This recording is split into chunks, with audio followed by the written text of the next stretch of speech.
বিধানসভা থেকেও বাংলার বঞ্চনা নিয়ে সুর চড়ালেন মুখ্যমন্ত্রী। আবারও জানালেন নীতি আয়োগের বৈঠকে তাকে 5 মিনিটের বেশি বলতে দেওয়া হয়নি।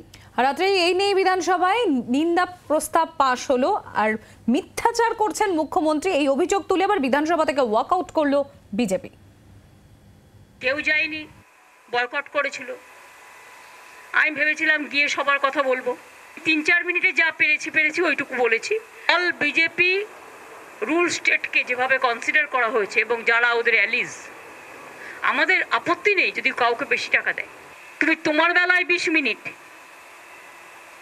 তোমাদের বেলায় স্পেশাল প্যাকেজ, স্পেশাল প্রিভিলেজ, আর অন্যদের বেলায় 0।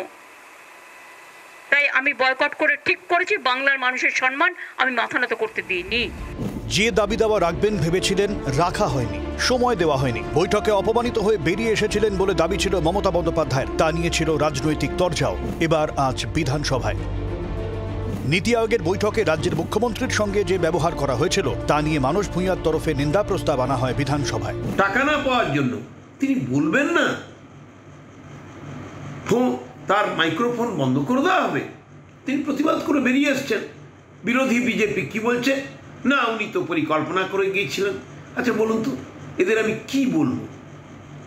এদের কি না জানা অবাস্তব কিছু ব্যক্তিত্ব বলবো, না ভয়ঙ্কর হিংসাত্মক মানসিকতা নিয়ে মুখ্যমন্ত্রীকে আক্রমণ করার জন্যই কথা বলেন সেটা বলবো? বিধানসভার অধ্যক্ষ বলেন, মুখ্যমন্ত্রীকে নীতি আয়োগ বৈঠকে বলতে না দেওয়া অনৈতিক কাজ। বক্তব্য রাখতে উঠে মুখ্যমন্ত্রী বিধানসভায় পরে সুর চড়ান। ভাঙন, তিস্তার জলবন্টন, ফরাক্কা চুক্তি, ইন্দো ভুটান রিভার কমিশন সহ একগুচ্ছ ইস্যুতে কেন্দ্রের বিরুদ্ধে ক্ষোভ প্রকাশ করেন তিনি। তার দাবি রেল স্টেশনের পাশের রাস্তাটা পর্যন্ত তৈরি হয় না। তিনি স্পষ্ট জানিয়ে দেন, বরাদ্দ বা রাজ্যের অধিকারের ক্ষেত্রে কোনো আপোষ করা হবে না। বিধানসভায় মুখ্যমন্ত্রী ফের দাবি করেন, যে টাকা বাংলার পাওয়ার কথা মেলেনি। তিনি বলেন, বাংলা কেন বঞ্চিত জবাব চাই। বন্যার জন্য বিহার, অসম টাকা পেয়েছে, বাংলা পায়নি। বাংলাকে ভাগ করার চেষ্টা চলছে। উত্তরবঙ্গের সমস্ত উন্নয়ন তৃণমূল করেছে। নীতি আয়োগ বৈঠকে সময় দেওয়া হয়নি। রাজ্য সরকারকে গুরুত্ব দেয় না কেন্দ্র। মুখ্যমন্ত্রী বলেন, বৈঠকে তিনি সব রাজ্যের হয়ে বলে এসেছেন। তার আগে অবশ্য অধ্যক্ষের ভূমিকা নিয়ে ক্ষোভ প্রকাশ করে বিধানসভা থেকে ওয়াকআউট করেন বিজেপি বিধায়করা। বাইরে এসে মুখ্যমন্ত্রীর বিরুদ্ধে মিথ্যাচারের অভিযোগ তোলেন বিধানসভায় বিজেপি পরিষদীয় দলের মুখ্য সচেতক।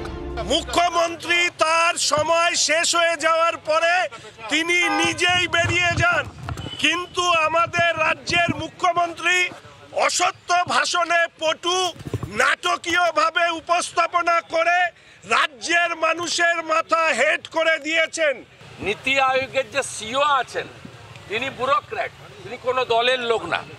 তিনি মমতা ব্যানার্জির মিথ্যাচার, ভণ্ডামি, ড্রামা, নাটক সব ফাঁস করে দিয়েছেন মানুষের কাছে। সুমন কাঞ্জিলাল তিনি তো ভারতীয় জনতা পার্টির নির্বাচিত বিধায়ক।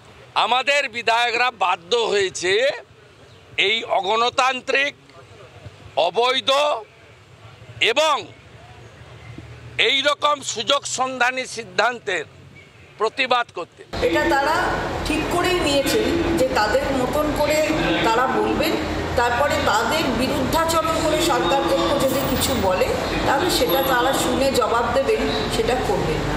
তাহলে বোঝাই যাচ্ছে যে এই যে অসত্য কথা বলার যে অভিযোগ তোলা হচ্ছে মাননীয় মুখ্যমন্ত্রীকে কেন্দ্র করে, আমি বারবার বলছি, সদনেও বলেছি যে মাননীয় মুখ্যমন্ত্রীর অসত্য বলার প্রয়োজন হয়নি। বিজেপির বক্তার তালিকায় আলিপুরদুয়ারের দলবদলু বিধায়ক সুমন কাঞ্জিলালকে ঢোকানোর প্রতিবাদে পরে বিধানসভার সামনেই অবস্থান বিক্ষোভে বসেন বিজেপি বিধায়করা। মুখ্যমন্ত্রী যদিও সুমন কাঞ্জিলালকে পরে ধন্যবাদ জানিয়েছেন। তিনি বলেন, সুমন বিজেপির হয়ে জিতেছেন, একমাত্র তিনিই প্রতিবাদ করেছেন। সব মিলিয়ে নীতি আয়োগ ও বঞ্চনার অভিযোগে দিনভর সরগরম বিধানসভা। ক্যামেরায় জয়ন্ত পার্থর সঙ্গে শ্রেয়সী ও প্রবীরের রিপোর্ট, জি24 ঘন্টা। বাংলার আওয়াজ, বাঙালির আবেগ, জি24 ঘন্টা।